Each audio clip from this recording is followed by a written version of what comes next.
A yellow JCB digger smashes through a wall in a cloud of smoke, tearing straight into the Millennium Dome. The men inside it think they are seconds away from the richest robbery in British history. What they do not know is that the police are already inside, waiting for them. This is the story of the greatest diamond heist that never happened. London, the year 2000. On the banks of the River Thames stood the vast white tent of the Millennium Dome. Inside it, behind glass, sat a fortune unlike anything else on Earth. The centerpiece was the Millennium Star, a flawless diamond the size of a large plum. A perfect, colorless stone of over 200 carats, cut to catch fire in the light. Around it sat 11 rare blue diamonds, together known as the Millennium Jewels. As reported, the collection was worth somewhere in the region of hundreds of millions of pounds.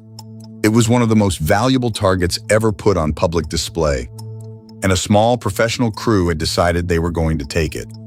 Their leader was a hard, calm, careful man who had planned robberies before. To him, the dome was not a wonder. It was a problem to be solved.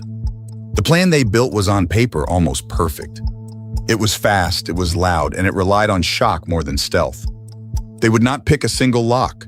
They would drive straight through the wall. A heavy JCB digger would be waiting nearby, engine running, ready to charge. At the right moment, it would ram through the perimeter and into the vault area. Smoke would fill the air to blind the cameras and cover the crew. Then they would move on the display case where the diamonds sat. The case was built of thick, reinforced glass, meant to resist any ordinary attack. So they came prepared to punch through it and break it open in seconds. They believed that from the first crash to the grab, it would take only minutes. And then came the part they were most proud of, the escape. A fast speedboat would be waiting on the River Thames right outside the dome. They would run to the water, jump aboard, and vanish down the river. By the time anyone understood what had happened, they would be long gone. In their minds, they could see it all: the smoke, the diamond, the getaway. They watched the dome for weeks, learning its rhythms and its weak points. They noted the guards, the doors, the tides on the river. Everything was measured, everything was rehearsed. It looked to them like the perfect crime. But a plan is only perfect if no one else knows it is coming. Because somewhere along the way, the secret had already slipped out. As it later came out, the police had been tipped off well in advance. The Metropolitan Police Flying Squad had been quietly watching the crew for months. They knew about the digger, they knew about the smoke, they knew about the boat. And instead of simply arresting them early, they decided to set a trap. They would let the robbery begin and catch the crew in the very act. But first, they had to make sure nothing of value could actually be lost. So in secret, they carried out an extraordinary swap. The real Millennium Star was quietly removed from its case. In its place, they set a near-perfect crystal replica, a worthless copy. The priceless blue diamonds beside it were swapped out too. The case still glittered exactly the same, but everything in it was now fake. Then they filled the dome itself with their own people. As reported, dozens of undercover officers were hidden throughout the building. They wore the uniforms of cleaners, of staff, of ordinary dome workers. They mopped floors and pushed carts and waited hour after hour. To the crew scouting outside, it all looked completely normal. They had no idea that the trap had already closed around them. They were about to risk everything to steal a case full of glass. On the 7th of November 2000, the crew made their move. The heavy digger roared to life and charged toward the dome.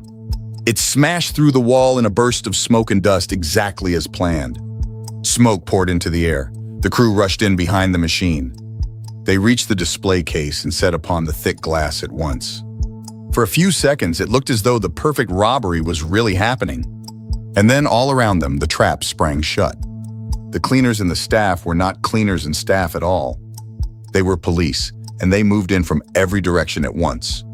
There were no shots fired. No one was seriously hurt. The crew was seized and arrested in the very act of the robbery.